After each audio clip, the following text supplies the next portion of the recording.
Recording. Okay. Tonight's presentation is brought to you by Kraft, the food of airlines. No, I don't. Remember the, anyway. Yes, I do.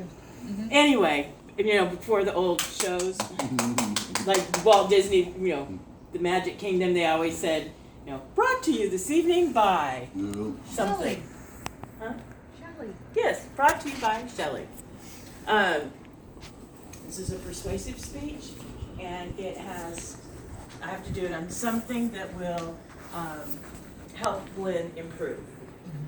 So I chose to do it on disability services, or, quote, the lack of disability services at Lynn. Based on personal experience, even though mine was a temporary disability, it still made it there wasn't a lot of help there. So we're going to touch briefly on the different subjects, disability access and the facilities, the actual hard architectural facilities. I know. Specific areas that need improvement, impact of how these improvements would have on the student body, and those personal experiences I referenced, and then possible conflicts or drawbacks that by adding these enhancements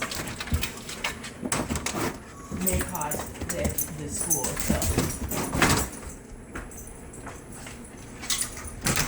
The purpose of this is to increase accessibility so that the students with disabilities have as much of an equal opportunity education as the unchallenged students. This will add value to the campus and attract additional students. By attracting additional students, that will increase the student body. Therefore, it will help to slow down the closing of the campus. To interest more students with disabilities to attend the campus because of these enhanced items. And to start an open discussion to make these changes begin. And that open discussion would be starting here and then moving on to the Office of Disability Services at Lynn and then on to the dean. From the federal government side, because we are now out of high school, we are now in a higher education. A lot of the things that people with disabilities are used to are no longer apply because we're not children, we are now adults. So things fall under the Americans with Disabilities Act, and one of the big things is the Architectural Barriers Act. And what that says is they have exact codes on how the bathrooms have to be, exact codes on how wide the walkways have to be. There can't be stairs. Right now, I'm not aware of a classroom building at Lynn that has elevators. So if you are a student mine was simply spinal surgery, but I couldn't go upstairs. But I had to go up 2 flights of stairs to get to my astronomy class. So Texas has slightly stricter guidelines than does the federal government pertaining to how the buildings are built, how much lead time you have to get if you're going to change an existing building. Now, the Blinn campus was the original campus for Blinn College at Brent. So it is an older campus. The restrooms, 1, 2, 3. This is just the federal disabilities information. Accessibility now means not just the architectural side of it. It now means the other pizza's done. It now encompasses everything that an individual with disabilities could need. Your service dogs, accessibility to websites. If you're hearing impaired, with the website that the school is having you use for your online class or just for your class, because a lot of them will do the homework online, even though you attend class. Maybe you can't, maybe they don't have an auditory section for somebody who is blind to be able to hear the questions. So accessibility now means more open access to everything, and Blinn is way behind.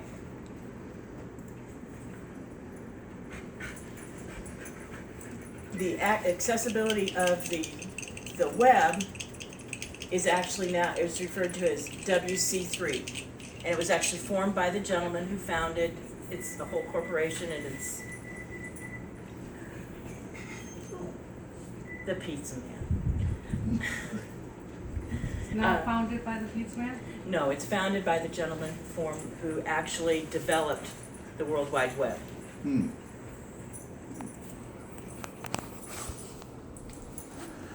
It needs, these are what the websites need to make sure that they have to be what they call W3C3 compliant. He gets this again. They have to be understandable, they have to be operable, and that means operable in many facets. They have to have something for the hearing impaired, something for the visually impaired, and what if somebody can't use their hands? A paraplegic or a quadriplegic. They have to have access. They also have to, everybody thinks, oh, well, they have to be able to push a wheelchair up to the desk. That today is the most minute part of accessibility.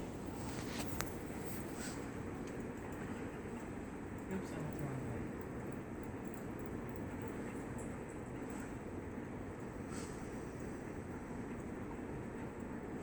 The Higher Education Act of 2008 is in addition to the Americans with Disabilities Act. It pertains specifically to post-secondary education. Colleges and universities, they must offer a disabled individual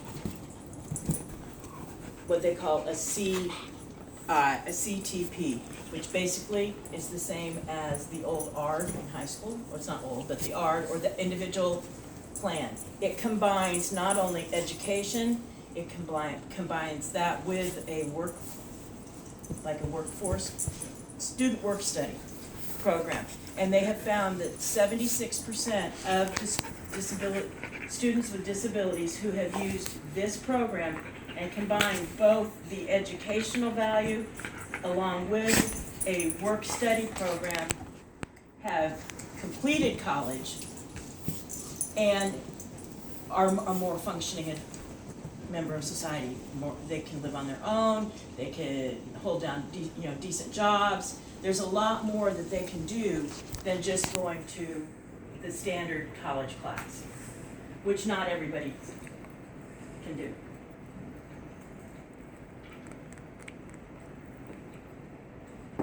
And the rationale for this program comes along in the same, this is more rhetoric, so to speak, explanation, combining the two programs and the benefits of the combination and the correlation. And when it says, like young adults with ID, that's, oh no, I just drew a complete blank. Something disabilities. Anyway, I can't remember what that is. Oh, I keep going the wrong way. My mouse is being difficult. Okay, personal experiences. Y'all know I had just a minor spinal surgery. Yeah. Fused my neck, but anyway. To be prepared, I went first to my advisor to find out how I needed to proceed because I was going to be gone for 3 to 4 weeks, at minimum. I was told, oh, we don't handle that, you need to go to student services. So I went to student services and was simply told, talk to your professors. I would have had access to handicap parking. I could have taken my tests and done class via Skype. Had somebody told me that I qualified for disability services. So instead, I went back to school 2 weeks after my surgery. And I didn't have to. In a building where there is no elevator, 2 flights of stairs, and I'm not the only one. Mine was nothing compared to people that have wheelchairs. I don't even understand how they take the sciences, because 90% of them are upstairs. Do they pick their classes based on the location of that class?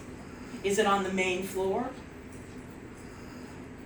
Okay, I really want to take chemistry, but it's on the 2nd floor, so I guess I'm going to take earth science and geology because they're on the main floor and I don't have to go up or down any stairs. Most of the buildings on campus have handicap parking, but they don't have any mechanized doors to open, push a button, and the door opens. How do you get in? Kindness of strangers. Exactly. And even though they have handicap parking, for example, the academic building where English and the math classes are held, also the Learning Center is there, which is tutoring for writing and math or any other subject. And the only way to get in that building without going up a flight of stairs or 2 is go around back and walk from the theater arts building up and go in the back door. But there's still no automatic door to let you in, so the bathrooms are so small that there's no way you could get a wheelchair in. And I've never seen a wheelchair accessible restroom at Blinn. Now I know the cost involved is going to be extremely high, and it goes back to those architectural barriers because of the age of the building. But it's kind of a two-edged sword. Do we spend the money to draw the students in and give them a good quality educational experience? I don't think they could even live in the dorms. Because there's not elevators. Well, in the new buildings, there are elevators. But if they were assigned to one of the older buildings, no, there's no elevators.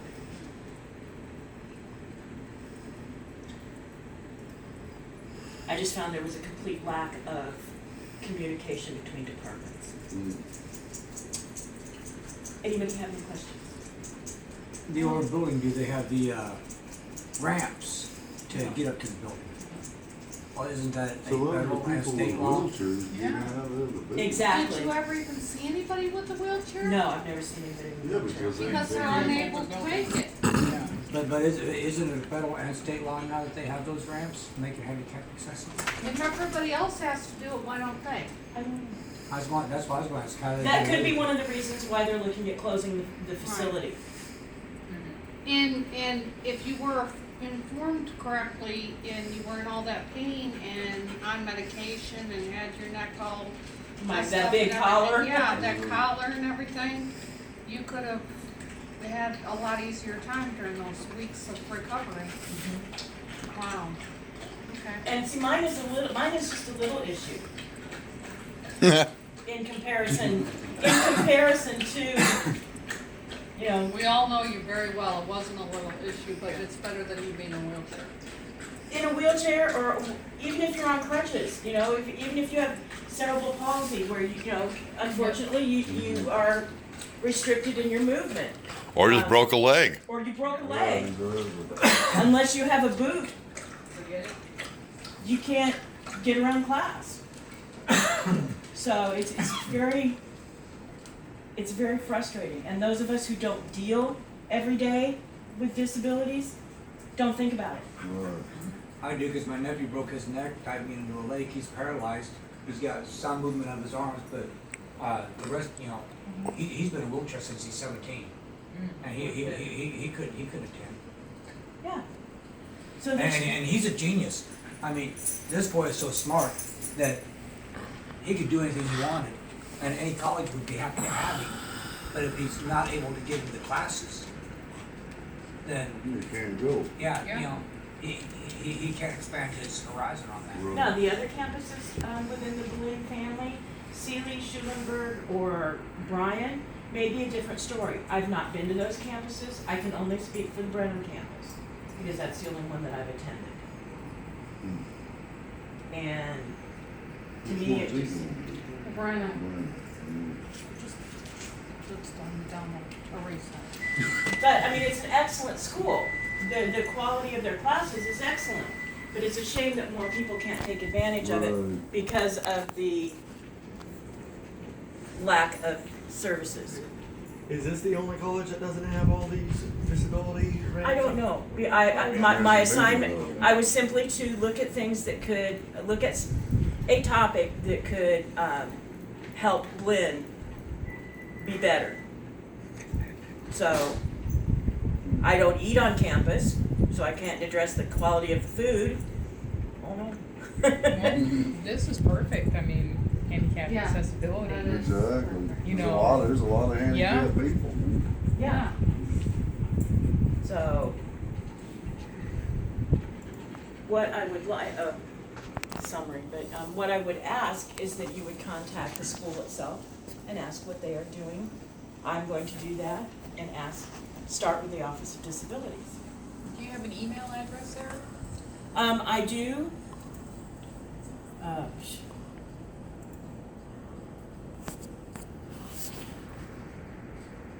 Can you text that to me? Yes. Awesome.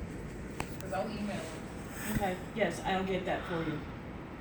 So, Or if you want, I'll call them. yeah, I've got both. Okay. I've got both. I just want to thank y'all very much. All right. And We have a pit bull with a beer. Yay! Shelly! Good job. Because No, you really don't think about it though for handicapped Yeah. people.